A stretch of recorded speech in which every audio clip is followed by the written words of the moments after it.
In the Imperium of Man there is no peace. Even in death, duty does not end.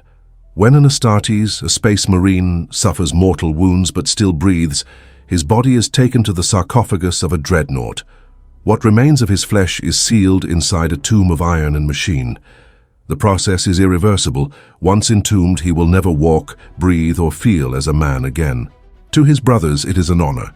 To the one inside, it is a living nightmare. The sarcophagus links his dying mind to the machine spirit within. He becomes something between man and engine, conscious but imprisoned in cold metal.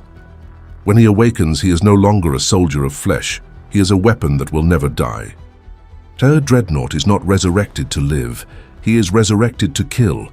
And when war ends, he is put back to sleep, waiting for another battle that will never truly end. When a dreadnought sleeps, he dreams of nothing. His body is silent. His mind is buried under layers of stasis and machine code. Years can pass. Centuries. Entire wars may begin and end before he is awakened again. When the chapter's tech marines call his name, he awakens to sound, to static, alarms, and the distant thunder of artillery. His first sensation is always pain. Not physical pain, but the echo of what used to be flesh. The machine spirit reboots around him, filling his mind with targeting data and combat directives. He remembers fragments of his human life, faces, oaths, victories. Then the memories fade, replaced by cold logic. The dreadnought doesn't speak unless spoken to. His voice is a distorted growl through layers of vox static. To the Astartes around him, he is a revered relic. To himself, he is a corpse that refuses to die. He marches once more into battle, guided not by hope but by programming. Duty without end. His world reduced to orders, objectives, and the endless roar of war. Once awakened, a dreadnought has no peace. He is deployed where the fighting is thickest, where normal warriors die in minutes. His massive frame becomes a walking fortress.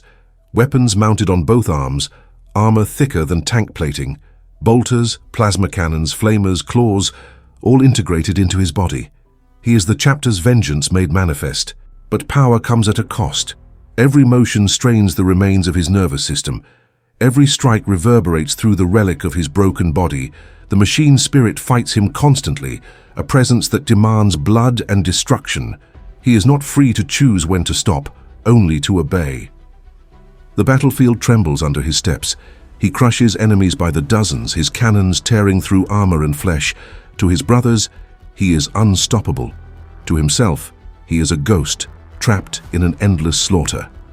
He cannot feel the wind. He cannot see the sky. All he knows is the mission. And when the killing ends, silence is his only companion. Inside the armored shell, fragments of humanity still remain. Memories that refuse to die. Faces, voices, the smell of rain on a battlefield long gone. But those fragments come and go like echoes in a storm. A dreadnought does not truly sleep, even when shut down. He dreams of war, he dreams of death, and every time he is reawakened, he forgets a little more of who he was. Some remember their names, others don't. The oldest among them, the ancients, speak rarely. When they do, their words are slow, distorted, and filled with grief. They remember comrades who have been dead for 1,000 years. They ask questions no one can answer. Are my brothers still alive? Has the war ended? The tech marines do not reply. They can't, because the answer is always the same. The war never ends, and the dreadnought will never die until his sarcophagus is destroyed, or until he prays for the machine to finally fail. When the fighting ends, the dreadnought is not celebrated. He does not rest. He is powered down, locked away in the dark halls of the chapter's reliquary, a tomb among relics of war. There in the cold silence he waits. Decades may pass before the next war calls him again. The world around him changes. Worlds burn, empires rise and fall. But for him, time stands still. He hears nothing. He feels nothing. Only the low hum of machines that keep his half-living body preserved. Tech marines perform their rites of dormancy. They recite prayers to keep the machine spirit calm, to prevent madness from festering in the quiet, because inside that sarcophagus, a mind still exists, conscious, aware, and unable to escape. Some dreadnoughts go mad in the dark. Some beg to never wake again. And yet when the alarms sound and the chapter cries for war, they rise once more. 1,000 years of silence broken by a single command. Awaken, Ancient. The Emperor requires you. Each time a dreadnought awakens, he remembers less. The man that once lived inside fades, replaced by the cold logic of the machine spirit that sustains him. In the beginning, he feels sorrow for the lives he takes.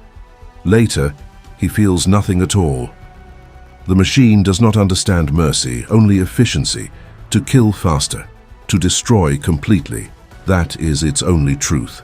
Over centuries, the voice of the man inside becomes a whisper. The machine's will grows stronger, mechanical, absolute, unrelenting.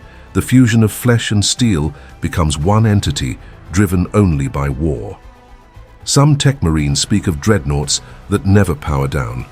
Their machine spirits become too violent to contain. They fight long after the battle is won, slaughtering anything that moves. To stop them, their brothers must destroy them. A mercy killing for a weapon that no longer remembers what mercy means. A dreadnought does not fear death. He fears becoming nothing more than the machine that surrounds him.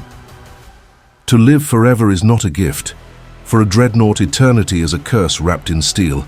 Every century that passes strips away what little humanity remains. His memories blur into static. His emotions fade into silence. He becomes a relic that remembers war, but nothing else. When new generations of space marines come to honor him, they kneel before the massive sarcophagus and call him Ancient.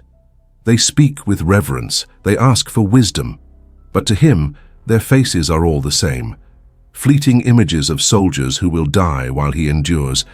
He watches centuries of his chapter rise and fall, worlds lost and rebuilt, wars repeated without end. He outlives every brother he ever fought beside.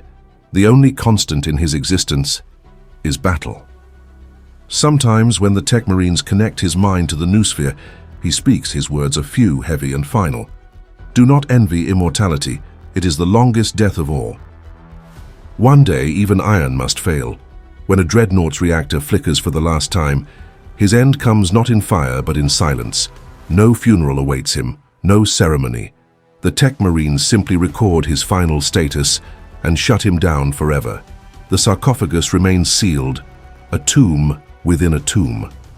Some chapters bury their fallen dreadnoughts deep beneath their fortresses. Others cast them into the void, letting them drift among the stars like dead gods. But most remain where they stood, frozen relics in the dark, their machine spirits finally quiet. For the warrior inside, death is not released, or it is surrender. The end of centuries of war, of waiting, of endless obedience. He becomes what he was always meant to be, part of the machine, part of the Imperium's endless history of sacrifice. And so he sleeps, entombed in silence, forgotten by time, no longer man, no longer machine, just another weapon that outlived its war. In the grim darkness of the far future, even legends rust.